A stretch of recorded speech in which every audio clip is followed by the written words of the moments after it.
All right, welcome. I want you to think of this explainer as your first lesson in a dojo for the mind. See, this isn't about the latest productivity hacks or some trendy new app. This is a field manual. It's a system for finding order when everything around you, and let's be honest, inside your head, feels like total chaos. Your training starts right now. And this system, it's designed for when you're at your worst. We're not talking about your good days. We're talking about when you're exhausted, you're overwhelmed, the day has completely gotten away from you, and you can't even remember what you decided was important this morning. That's when the field manual is there. It gives you the procedure when your own judgment is completely clouded. And that gets us to the absolute core of this whole thing. We are not aiming for more discipline. Why? Because discipline is a finite resource. It runs out, especially when you're under pressure. Instead, we're aiming for structure, a reliable system that over time becomes automatic, kind of like breathing. It just runs on its own momentum, even on your worst days. So if you feel constantly scattered and overwhelmed, listen up, because the problem isn't some personal failure. It's not you. It's a design mismatch. Our ancient brains, they were just never ever built to handle the insane volume of non-physical stuff that modern life throws at us every single day. Think about it like this. Our brains have a hard limit. Your working memory, the mental desktop you use for thinking, can reliably hold about 7 things at a time. That's it, 7. Now, for most of human history, that was totally fine. Our tasks were visible, they were tangible. But today, we're asking our minds to be a filing cabinet for hundreds of abstract to-dos. It just wasn't designed for that. And this is what that clutter looks like, right? It's that promise you made in an email, that brilliant idea you had at 3 a.m., the meeting that's 3 weeks away. These things don't have a physical form, so they just float around in your mind, half-tracked, creating this constant, low-grade anxiety. And all that mental juggling, it comes at a cost, a real one.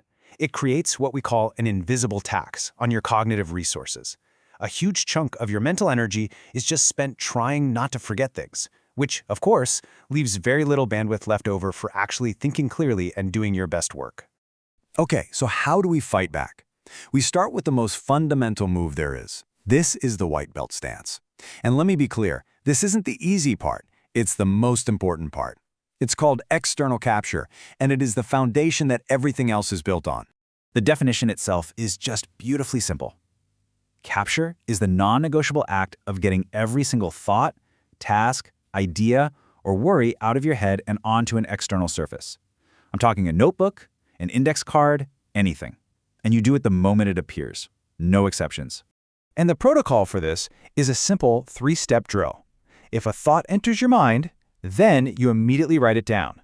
You don't analyze it, you don't prioritize it, you don't do anything with it. You just get it out. Then you put your capture tool away. The loop is closed. And your mind, it's free again. Now, the move itself is simple, right? But the real benefit, the real power, that only comes with practice. It takes time to go from consciously forcing yourself to do it to it becoming an unconscious, automatic habit. This is a 30-day journey. And honestly, this is the exact spot where most people fail. They write things down, but they don't truly let go. They keep holding on to the task mentally, just in case the system fails. But the whole point of this is to offload the work from your brain. And that offloading only happens when you fully 100% trust your external system.